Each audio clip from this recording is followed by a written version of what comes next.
The vocative is a grammatical case that marks the one being addressed. For example, teacher, I need your help. In this sentence, teacher is the one being addressed.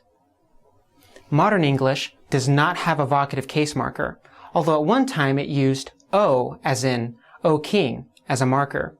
English Bibles, like the ESV, NASB, and NIV, may use O to indicate the direct address. Koine Greek does have a vocative case marker.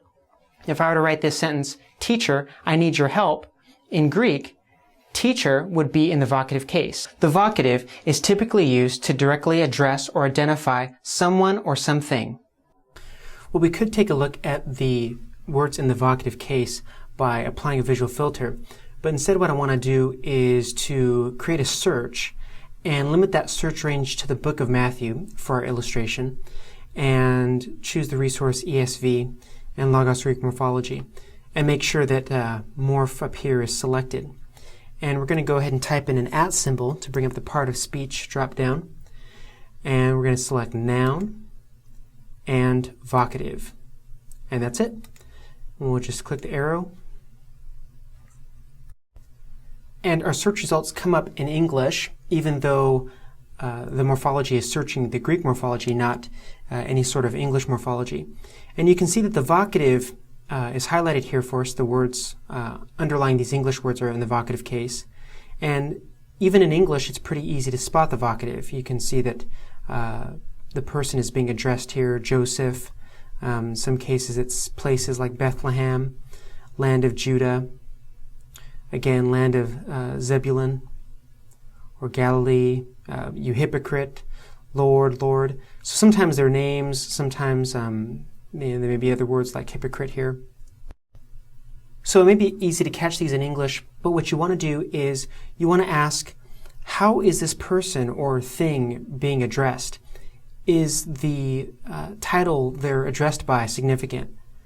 Take a look here at Matthew 6:9. The disciples asked Jesus, teach us to pray. And Jesus says, pray then like this, our Father. And you can see the Father, underlying the English here, the Greek word is in the vocative case.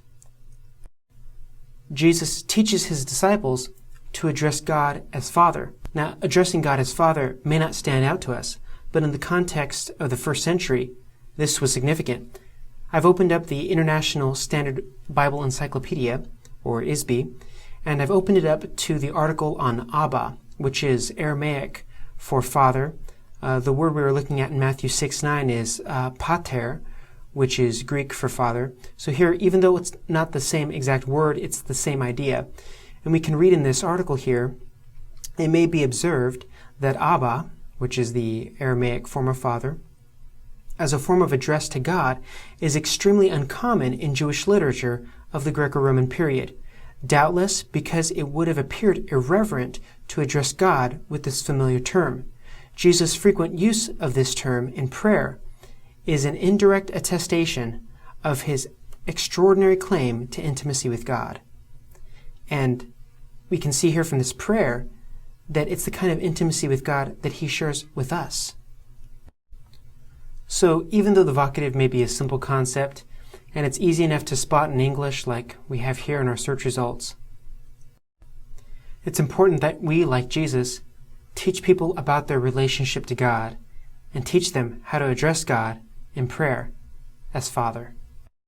Sometimes a word in the vocative case is preceded by the Greek letter omega along with a smooth breathing mark and a circumflex. An author or speaker may use this construction to express an emotional address or appeal. And that's what we have here in Galatians 3:1, where in English it reads, O foolish Galatians, who has bewitched you? You can see that below in the reverse interlinear pane, we have the Greek letter omega, and here what looks like an apostrophe is the smooth breathing mark, and here this wavy line above it is the circumflex. In terms of morphology, this is labeled an interjection, and notice how this interjection is followed by the vocative. Now, in the ESV, they translate this interjection directly with an O, which some might consider to be archaic. If you notice, that's the difference between the ESV and the NASB. Here in the NASB, the interjection is not directly translated. Now you could, through context, figure out that Paul is really putting forth an emotional appeal here to the Galatians. But if you ever suspect that in English, you can always open up the reverse interlinear pane and take a look and see if there's an interjection there.